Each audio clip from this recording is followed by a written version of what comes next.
যে কোনো অপরাধের সাথে ছিল তাদের প্রত্যেকেরই তদন্ত সাপেক্ষে বিচার হওয়া উচিত এবং এই বিচারের সর্বোচ্চ শাস্তিটা বাস্তবায়ন হওয়া উচিত এবং তাদের আসলে বাংলাদেশে আমরা মনে করি আমাদের জায়গা থেকে রাজনীতি করার কোনো অধিকার থাকতে পারে না। কারণ তাদের এই অপকর্মগুলোই 16 বছরের খুনি হাসিনাকে স্বৈরাচারী হাসিনা বানিয়েছে, ফ্যাসিস্ট হাসিনা বানিয়েছে, যার কারণে বাংলাদেশে এত বড় একটি হত্যাকাণ্ড খুনি হাসিনা করতে পেরেছে। এবং সবচেয়ে গুরুত্বপূর্ণ বিষয় হচ্ছে খুনি হাসিনা কিন্তু এই আওয়ামী লীগ, ছাত্রলীগ, যুবলীগ নামক প্ল্যাটফর্মগুলোকে ব্যবহার করে এই হত্যাকাণ্ডটি করেছে। তাই আমরা আমাদের জায়গা থেকে মনে করি যে খুনি হাসিনা এবং এই যে প্ল্যাটফর্ম আওয়ামী লীগ, যুবলীগ, ছাত্রলীগ, এই প্ল্যাটফর্মগুলোর বাংলাদেশে রাজনীতি করার কোনো অধিকার নেই। তবে এই যে 25 থেকে 30% মানুষ যারা আওয়ামী লীগের ধরেন নৌকায় ভোট দিচ্ছে, এখন এর মধ্যে এমন যদি 10 জন মানুষও থাকে যে শুধু ভোটটা দিত, সে কোনোদিন কোনো রকমের এই ধরনের কোনো অপকর্মের সাথে জড়িত ছিল না, তাহলে আমাদের এই জায়গা শুধু আমাদের কাছে না, এই প্রশ্ন পুরো বাংলাদেশের মানুষের কাছে,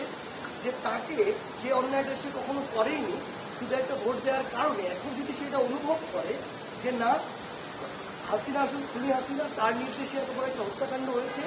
সে যে কাজগুলো করেছে এই কাজগুলো ঠিক হয়নি, তার আসলে বিচার প্রক্রিয়া শেষে খুনের জন্য তার ফাঁসি হওয়া উচিত। এবং তারা যদি তাদের জায়গা থেকে এই তাদের ভিতরে এই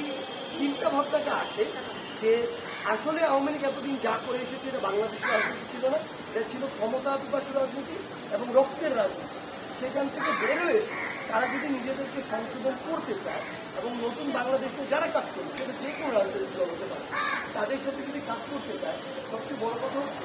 যে এই অন্যায়টা কখনোই করেনি, হয়তো সুযোগ ছিল করেনি, তাকে আমরা একটা অন্যায়ের দায় দিব। তো এই প্রশ্নটা যতটা আসিফ মাহমুদের কাছে, যতটা নাগরিক কমিটির কাছে, তো তার চেয়ে বেশি হচ্ছে বাংলাদেশের মানুষের কাছে। তো আমরা আমাদের জায়গা থেকে মনে করি বাংলাদেশের মানুষের কাছে আপনারা গিয়ে এই পারসেপশনটা নিয়ে আসুন যে যারা কখনো কোনো অপকর্মের সাথে জড়িত ছিল না, যে কোনো কারণে তাদেরকে আমরা এই অপকর্মের দায়গুলো